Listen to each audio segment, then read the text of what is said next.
So, marami sa inyong nagkaandara pa paano makuha o matype itong the dog ran very fast. Ayan. Close your eyes and type the dog ran very fast. It's impossible. Yeah, but really, it's possible. So, yun. Try mo munang i-type siya ng nakadilat ka. Type mo lang siya. And pag nakabisado mo na, buray mo lahat. Try mo i-type na nakapikit ka. Pag nagawa mo, so try mo lang. Ulit-ulitin mo lang. Then pag nakabisado mo na, eventually, hindi mo alam. Kabisado na rin pala ng cellphone mo. So, ito yan. Replyan natin si Jamaica. So, ayan. Ganito lang ang gagawin mo. Pipindutin mo yung T, which is the, then yung gitna, or yung prediction ng text, or ng tinatype mo. So, pipikit ako, gagawin ko siya.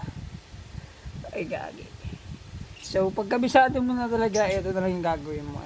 Pipikit ako in 5, 4, 3, 2, and 1. The dog run very fast. Oh no! So, iba yung ano natin, napindot ko.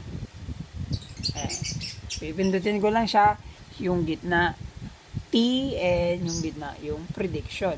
So, ayan, let's go. 1, 2, 3, go. The dog run very fast.